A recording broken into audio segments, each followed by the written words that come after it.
Hello everyone, welcome to the next unit of AP Physics C Mechanics. This one is specifically about work, energy, and power. It's a pretty big unit, so we have a lot to get through, and I'm going to try to move pretty fast. So let's start with the first thing in the title, work.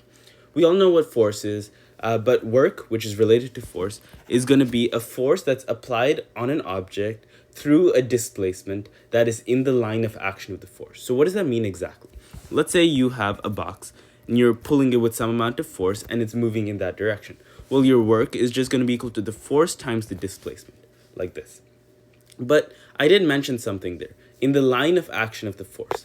And so what if you had something like this, where there was a string attached to your box, and so you were pulling at an angle, but it's still only moving in here, in horizontally. It's not moving upwards, it's just moving horizontally. What would the work be then? It wouldn't just be force times displacement, because now the displacement isn't in the line of action of the force.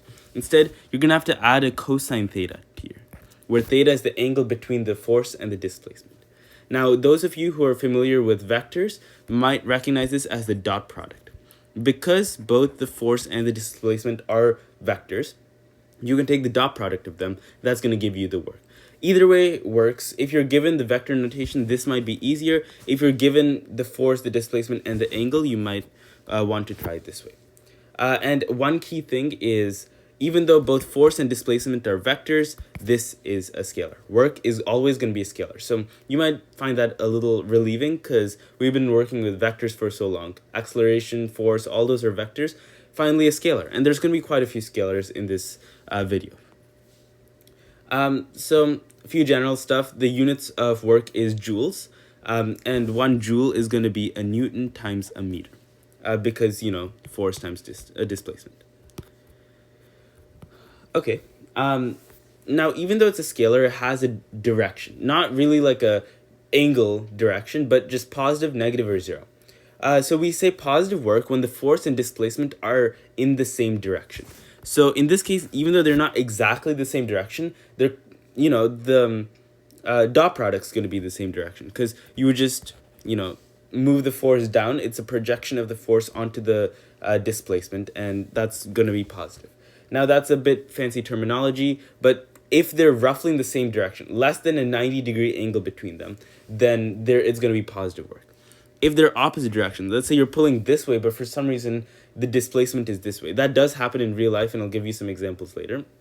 Then that's going to be a negative work. So that's if the angle is greater than 90 degrees but less than 180 degrees, an obtuse angle. And finally, if the force is completely perpendicular, it has nothing to do with the displacement, and so there's going to be zero work involved. So positive, negative, zero, know which is which because that's going to come up a lot. I'll give you an example. Let's say you're lifting a dumbbell, right? If you're lifting the dumbbell upwards, you're putting a force upwards and the dumbbell is moving upwards. And so that's going to be positive work by you. But let's look at gravity. Gravity is actually pulling the dumbbell down, but it's still moving upwards. And so that's going to be negative work by gravity. If you look at something like, well, there's actually no example of zero work in this case because the only two forces acting on it are you and the force of gravity. But if there was something perpendicular to its direction of motion, then that would have been zero work.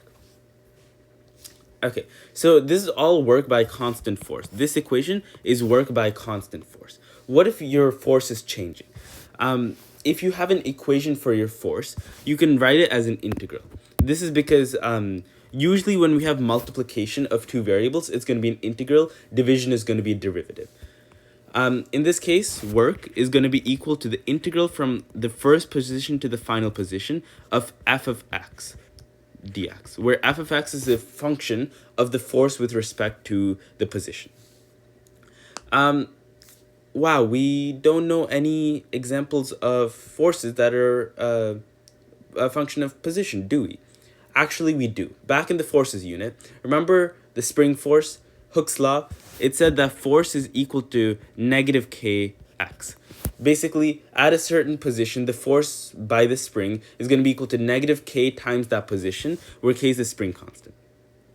Well, you can also modify it slightly to make it F is equal to kx. In this case, you're going to be talking about the force you're applying on the spring. The force you need to actually compress it or expand it, not the force by the spring. It's force on the spring. There's a key distinction there. And so you can use this equation to get a formula for the work you have to do on a spring. Work you have to do on a spring, remember. So let's try that actually. Work is equal to x initial, x final. And the formula for force is kx dx. And we know from calculus that the integral of kx, well, we can just take out the k. And we just have x dx, and we know what the integral of x is. That's 1/2 x squared, but don't forget the plus c. In this case though, it is a definite integral, meaning we don't need the plus c. Instead, it's just going to be k times 1/2 x squared from x final to x initial. And so that is going to be equal to 1/2 k x final squared minus 1/2 k x 1/2 k x initial squared. And so the general formula is work is equal to 1/2 k delta x squared. Negative if you're talking about work by the spring. Positive if you're talking about work on the spring. Final topic here is conservative and non-conservative forces. A conservative force is where work does not depend on the path taken. So that's going to be like gravity. If you have an incline here and a box, no matter if it falls down this way or this way, gravity is going to do the same amount of work on it. Not the same force. Well, technically similar force, not the same, because there's going to be a component that's not used on this incline, like you remember from forces. But it's going to be the same amount of work. It's over a larger distance, but it's going to be a lower force because there's a component that's not being used. And so another characteristic of conservative forces is the work over a closed path is 0. If you were to go up and then bring it back down again, there would be a 0 net work. Non-conservative forces is when the work depends on the path taken. And prime example of this is friction. If you were to go down this way, there would be a lot of friction. If you're going down this way, there's going to be no friction, assuming there's no air resistance. Yeah, like let's say you have a maze. If you go this way or if you go this way, there are different frictions. Let's say even you end up on the same spot, right? It's just there's different amount of friction force because you went over a different distance. All right, we're going to touch back on those later as well. So keep that in the back of your mind. All right, time for the second topic in today's video, which is energy. And the first type of energy we're going to be talking about is kinetic energy. Kinetic energy is energy due to a motion. And since energy is just the ability to do work, kinetic energy is a prime example of that because it's the motion when you do work. Just like work, energy has the unit of joules. So energy, I'm not going to write an equation for it yet because we don't know any, but it's also measured in joules. But there are many different types of energy. And like I said, the first one we're going to talk about is kinetic energy. Now, the formula for kinetic energy is 1/2 mv squared. Mass times velocity squared. It's always going to be positive. So it is also a scalar just like work, but it's always going to be positive, never negative. And that's because of this mass. Mass is never negative.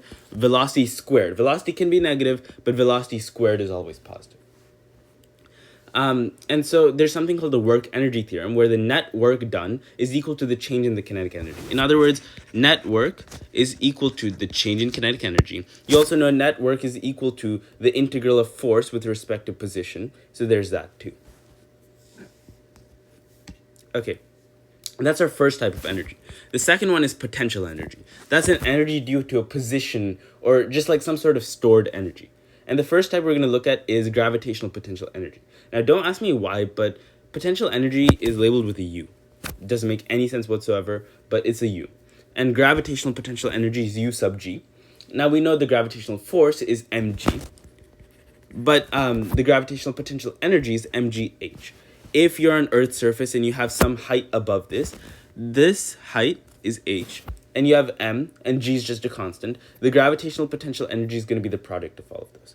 Think of it this way, the gravitational force is mg, and if you move it over the entire height that is up there, then that is the work done by the gravitational force.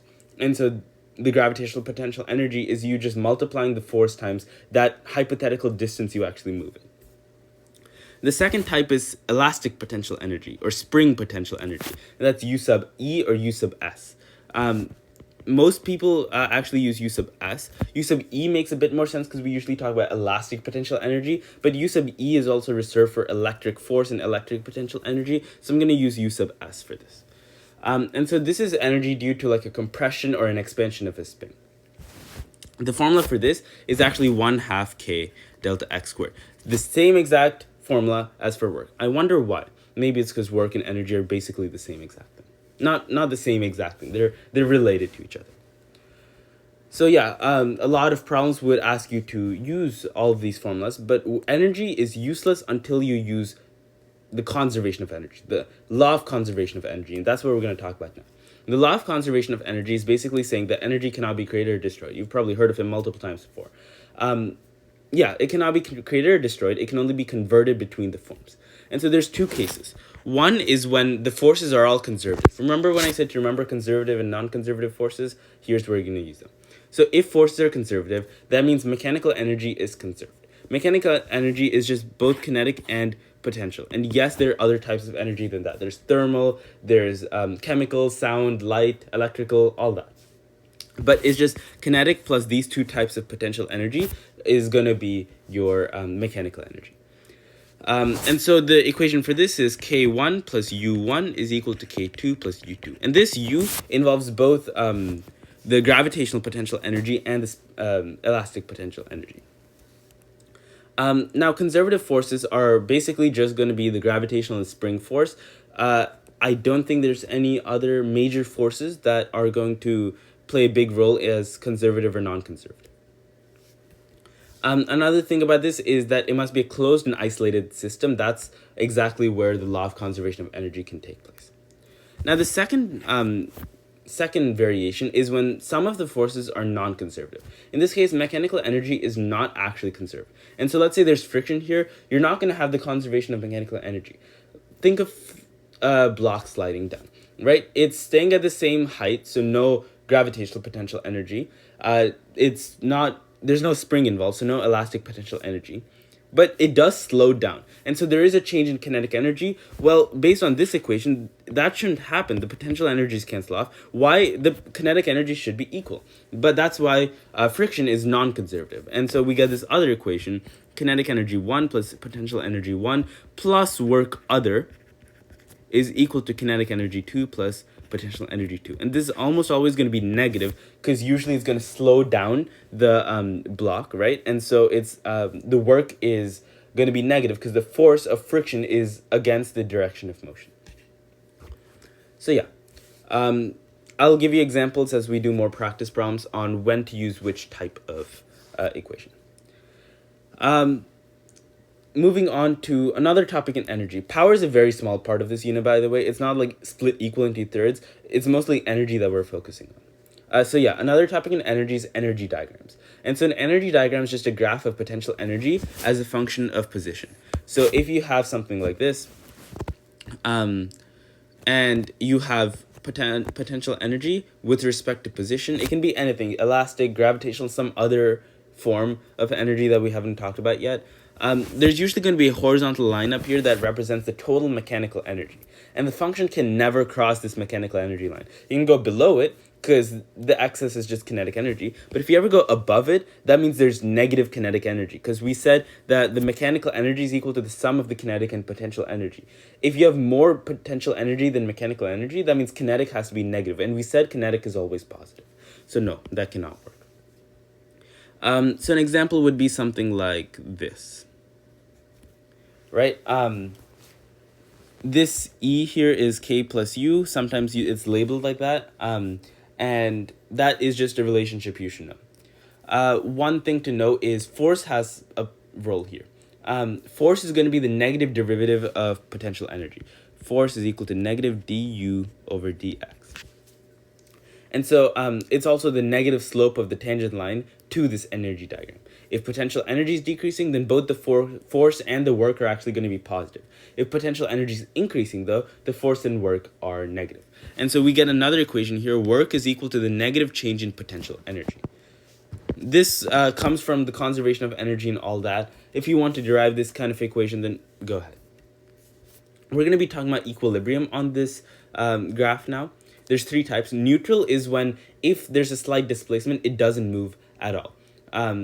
Beyond the displacement. And so that's when the concavity is 0. And so the potential energy must be constant. Right there. If you move it a little bit, boop, it just stays there. It's like pushing something on a table. It just goes there a little bit and then doesn't do anything. Kind of boring, actually. Stable equilibrium is when if you have a slight displacement, it actually moves back to the original position. And so that's like this right here. If you move it up a bit, it actually wants to come back down because it's like a well, right? It's kind of like gravity in this case. In this diagram, it's a bit weird, but if you push it up a little bit, it wants to come back. Think of like, I don't know, there's those little things that you have that if you push it slightly over, it comes back, like it wobbles back and forth. Maybe a water bottle, not a best example, because if you push it a bit too hard, then it's just going to fall down. And that's actually where unstable equilibrium comes from. If a slight displacement, it moves away from the original position. So that could happen if you have a lot of displacement from a point of stable equilibrium. But remember, we said slight displacement. And so in some ways, they're pretty different. Students always get confused between them because, like, technically this could be unstable if you just put enough displacement, but the thing is slight displacement, a very, very small amount of displacement. And so an example would be up here, a maximum point. And that is gonna, if you move it slightly down, it's gonna continue going down there. And so those are the three different types of equilibrium: neutral, stable, unstable. Right, and like I promised, the last section here is power. Very, very short section, so we can get through it pretty quickly. But power is basically a work done over time interval. Power is equal to work over delta T. Technically delta work over delta T, because it's a change in work. The unit for this is watt, W-A-T-T, and that's just a joules per second, or also Newton meter per second, because a joule is just a Newton meter. And so this is the formula for average power. It's the total work done over the total time interval. Now, if you remember kinematics, we had average velocity, instantaneous velocity. Average acceleration, instantaneous acceleration. So, do you think there's going to be an instantaneous power? Obviously there is. So this is average power. You have an instantaneous power, which is equal to the limit as delta T approaches 0 of this, which is just the derivative of work with respect to time. And there's yet another formula for this. It is force times velocity. And the reason why you can get into it, work can be written as force times distance. If force doesn't change with respect to time, then it's force times distance over time, which is force times velocity. Okay, yeah, like I promised, that's it for power. Time to get into some problems. So I got 10 problems for you today, and I'll just go through them pretty quickly because there's, 10 problems. And we spent quite a bit of time in the content review. All right, this first problem right here, 6.10. A mass of 8 kilograms, a displacement of 2 meters down a chute that is inclined 53.0 degrees below the horizontal. So let's draw this right here. If you have a diagram like this, this is 2 meters, and this is 53 degrees below the horizontal. The coefficient of kinetic friction between the package and the chute is 0.4. So we do have kinetic friction here. Calculate the work done on the package by the friction, gravity, and normal force, and what is the net work done on the package. Okay, so first of all, friction acts completely against the direction of motion of the package. It's just like parallel but on the opposite side. And so we can write the work done by friction as the force of friction times the displacement times cosine of 180 degrees, because it's just completely opposite. And we know cosine of 180 is 1. Negative 1. And so it's just going to be a negative sign in front of this entire thing. What is the force due to friction? Well, that's going to be 0.4 times the normal force. The normal force is, so we can write mu k times the normal force, which is equal to mu k. Now, you would actually draw a free body diagram for this. I'm not going to because we're kind of pressed for time. But the total equation for this would be mg cosine theta. In this case, theta is not 180 degrees. It's 53 degrees. And so you would calculate all this multiplied by the displacement. The displacement here is 2 meters. And you would get a work done of negative 38 joules. That's the work done by friction. Because mu k is 0.4, m is 8, g is 9.8, and cosine theta is cosine of 53 degrees. Multiply that by 2 meters. For part B, it's gravity. Gravity is parallel to the displacement. Well, actually, it's not. It's completely downwards, but you only want to use the component of gravity that's parallel to the displacement. And so this angle isn't going to be 53 degrees, but 90 minus 53, which is 37 degrees. And so the work due to gravity is going to be equal to mg, that's the force, times cosine of 37 degrees. That's this angle right here, times the distance, which we know is 2 meters, and cosine of 0 because gravity is going along with the force of, along with the motion of the package. And so you would plug in everything. We know m is 8, g is 9.8, and theta we said was 37, and displacement is 2 meters, and so we're going to get a work of 125 joules, positive 125 joules. For the normal force, well, it's actually a trick question because the normal force is always going to be perpendicular to the direction of motion, and so work is equal to 0 joules for that one. And then finally, it's asking for the net work done. We just add up all the different works. So it's going to be 125 joules plus 0 joules. We don't even have to include that. And then this minus 38 joules. And so you add them all up, and the net work done is going to be equal to 87 joules. And that's your answer to all the parts of that. Moving on to the second question. We're done with work already. Actually, no, we're still talking about work, but this is we're done with constant work, and now we're moving on to work done by a spring. We know the formula for that is 1/2 k delta x squared. And the force formula, Hooke's law, is k delta x. All right, so for part A, it says you're stretching 3 centimeters, and it takes 12 joules of work. So we can just plug stuff into this formula, 12 joules here, 3 centimeters, and so it's going to be 0.03 meters squared, and then you just solve for k. You're going to get a k value of 2.67 times 10 to the power 4, and the unit of k is newtons per meter. So that's our answer for part A. For part B, it says what magnitude force is needed to stretch at 3 centimeters. So now you're just plugging it into this equation, 2.67 times 10 to the power 4 times the displacement of 0.03, and that's going to be a force of 801 newtons. And then finally for part C, now you're asking about work done again, but this time 4 centimeters instead of 3. So you use this equation again. It's going to be 1/2 k is 2.67 times 10 to the power 4 newtons per meter, and displacement is 0.04 squared. You multiply that all out, you're going to get 1070 newtons. Or sorry, that's the force done. It's asking what force is needed to do it, but for the work, it's going to be 21.4 joules. For the force, you would plug it into this equation, and that's going to be, like I said before, 1070 newtons.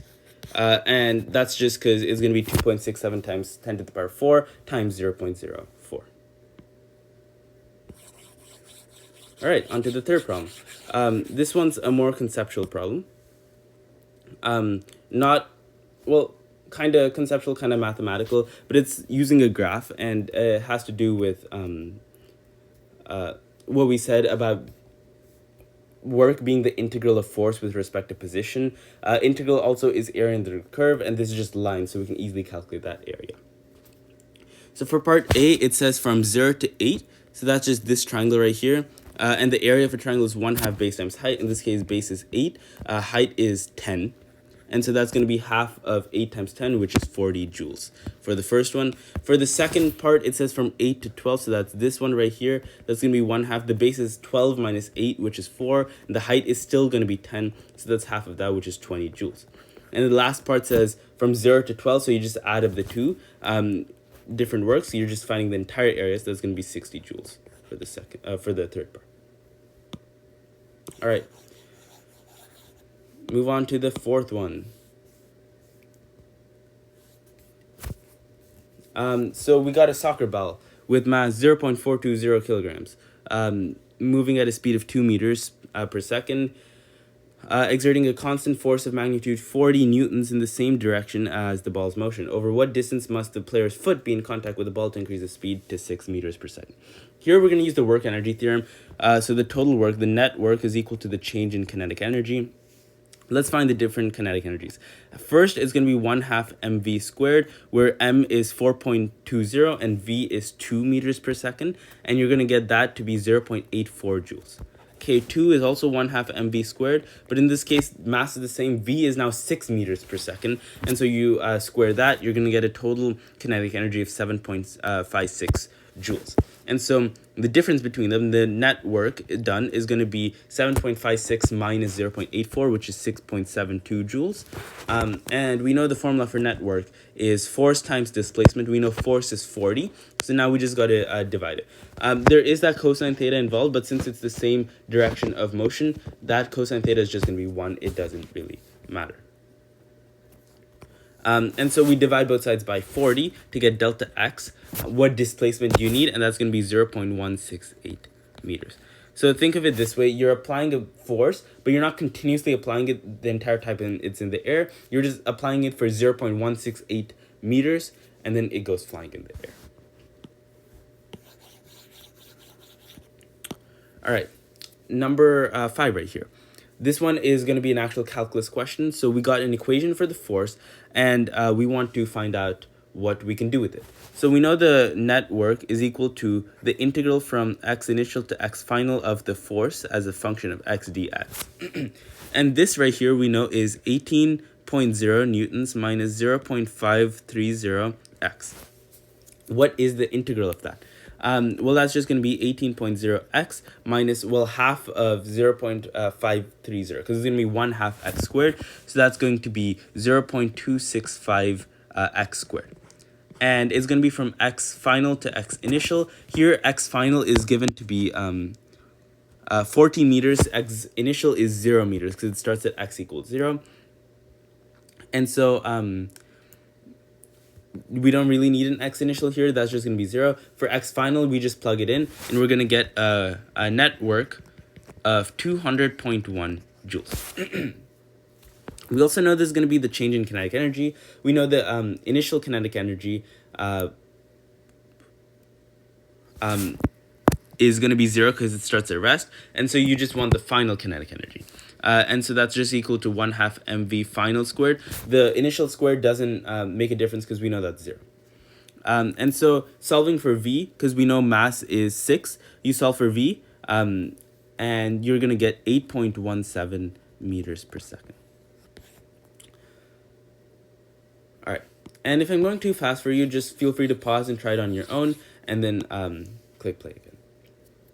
Okay, we have officially moved on. So usually it's split into 2 chapters. 6 is work and kinetic energy. 7 is potential energy and conservation of energy. So we're moving on to chapter 7, which is more potential energy stuff. And this first one is going to be more like an AP Physics FRQ because it gives you variables instead of numbers, and you have to solve it in terms of variables. So let's see. It says you have a ramp, a frictionless ramp, starts at the top of mass m, and what it's asking is find the speed at the bottom of the ramp. Now, back in forces, we would actually do a free body diagram and calculate forces. I'm going to show you a much easier way using work, energy, and power. Here, let's do conservation of energy, basically. So take the level at which potential energy is 0 to be the bottom of the ramp. So if this is 0 gravitational potential energy, then what is this going to be? Well, if this entire distance is d, that means this height right here is going to be d sine alpha, because it says alpha is the angle of the ramp, right? And so what you're going to do is just solve for this gravitational potential energy. We know it's mg times the height, which is d sine alpha. Now, conservation of energy tells us K1 plus U1 is equal to K2 plus U2. In this case, no friction, so we're going to use the first example of conservation of energy. There is no non-conservative forces. We know it starts at rest, so we can ignore that. And we know at the end, it has 0 potential energy. It reaches the bottom. And so what it's basically saying is the initial gravitational potential energy all becomes kinetic energy. And so this is mg d sine alpha is equal to 1/2 mv final squared, and we're solving for v final, right? So what you can do is get rid of the m's, multiply both sides by 2, so 2g d sine alpha is going to be equal to v final squared, so you just take the square root of both sides. And v final is going to be square root of 2gd sine alpha. So that's going to be your answer for part A. For part B, it's very similar. It just says make this top part 0 and this bottom part negative. So this should be negative mg d sine alpha. It's going to be the same formula because still same variables here, but it's just going to be a negative gravitational potential energy here. Now, what's the difference going to be? Well, you still have k1 plus u1 equals k2 plus u2, but in this case, k1 is 0 because it starts at rest, and u1 is 0 because up here is zero gravitational potential energy. And so what this becomes is 1/2 mv final squared minus mg d sine alpha is equal to 0. And so this moves to the other side and you get the exact same equation as before. And so you're going to get the exact same answer as before. And that's kind of what they wanted you to find out. So I'm not going to finish it because it's going to be the same exact equation. Part C is more conceptual. It says, why did the normal force not enter into your solution? Well, that's simple. Normal force is always perpendicular to the motion traveled. And so, you know, there's just zero work. And we're doing work, energy, power. We don't care about the normal force in this case. Like I said, this is so much easier than forces because you don't care about all those forces. You don't have to draw a free body diagram. You just do conservation of energy. It's going to save a lot of time in your life. All right. Next question. Spring of negligible mass. So we're talking about springs again, but this time elastic potential energy. So you have a spring.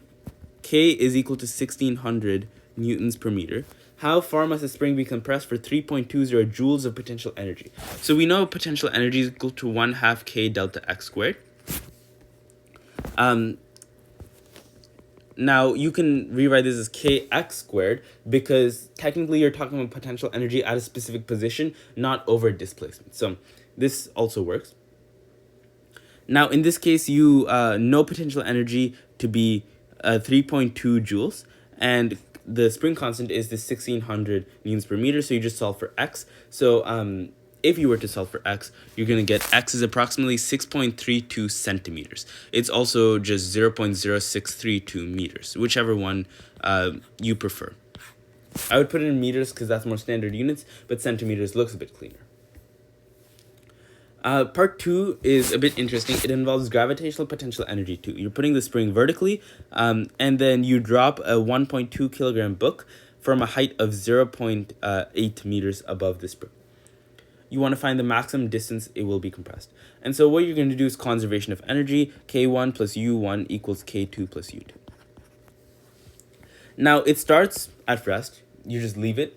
And usually, if there's no spring, it'll land on the ground with zero potential energy and some velocity. But in this case, since there's a spring, it's going to compress it until it's at rest again. And so there's no end kinetic energy either. It's going to gain velocity and then lose velocity as it's compressing the spring. There's only going to be gravitational potential energy at the start and only elastic potential energy at the end.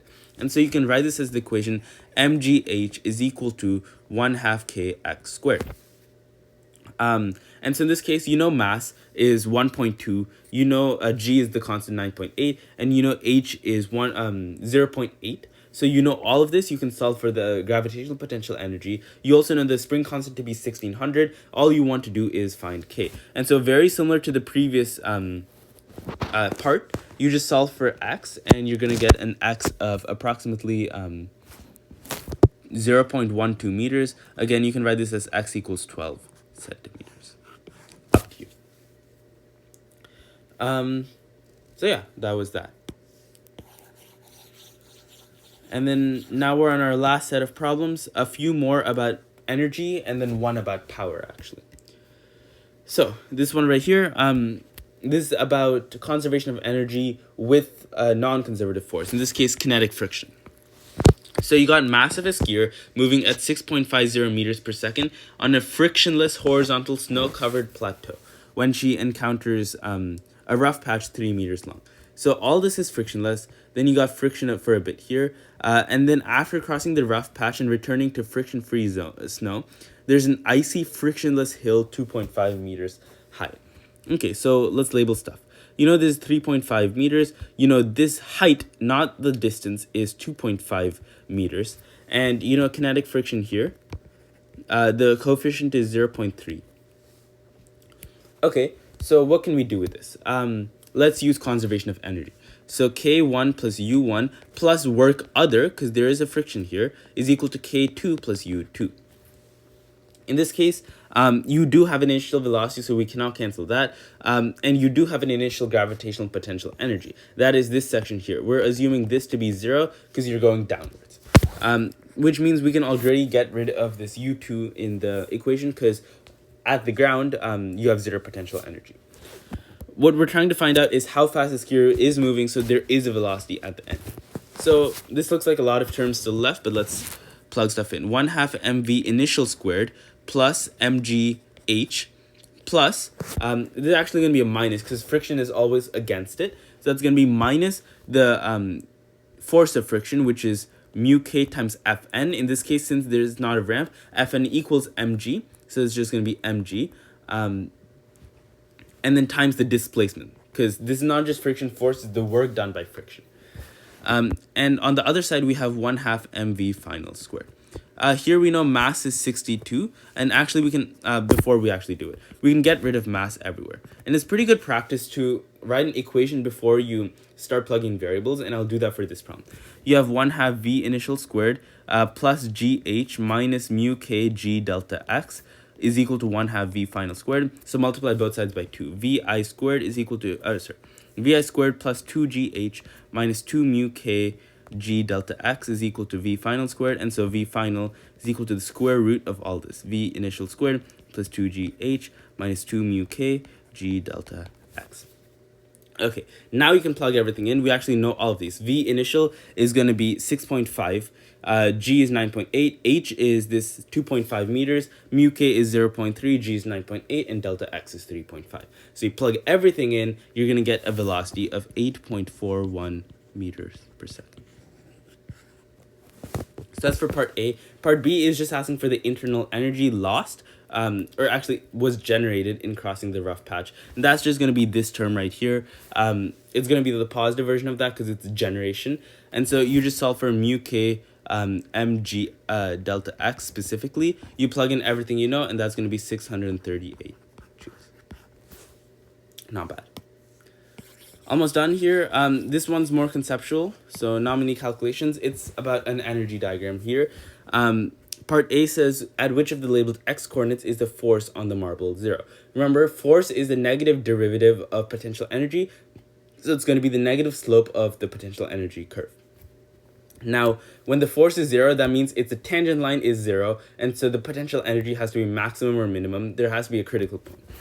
So that occurs here and here, and so your answers for part A is going to be B and D. That's where, B and D. That's where force is 0.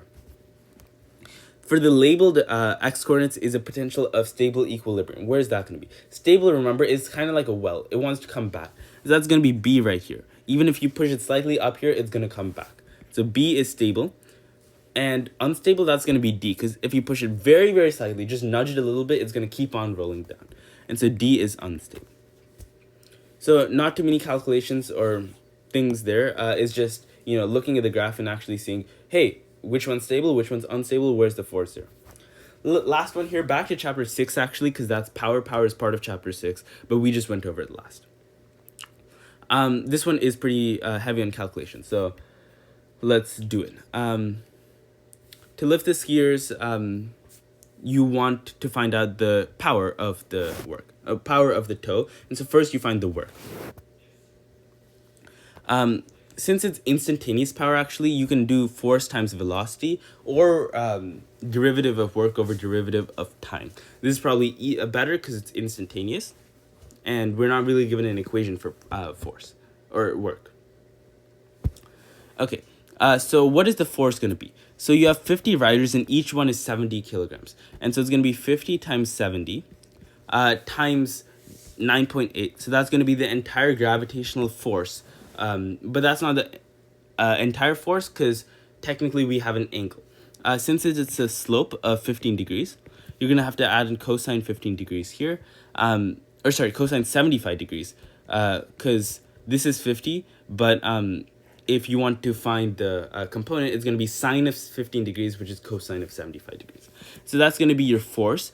your velocity is going to be 12 kilometers per hour, but you want to convert that to meters per second. And so you would probably do the entire calculation, but I know that 1 meter per second is 3.6 kilometers per hour. And so you would just use that calculation up here, just multiply this by the velocity. And you're going to get your total power of around 2.96 times 10 to the power 4 watts, which is equal to 29.6 kilowatts. And so that's going to be your answer. Well, that was our last problem. So we're actually done for the day here. That was the entirety of for work, energy, and power. A lot of content, a lot of problems, and this was a long video, but I hope it's worth it. And good luck. See you next time, where we're probably going to be doing a few other mechanics concepts left, so like momentum, rotational motion, and like springs, so simple harmonic motion, and then gravitation. But that's it for this video, and I'll see you in our next one.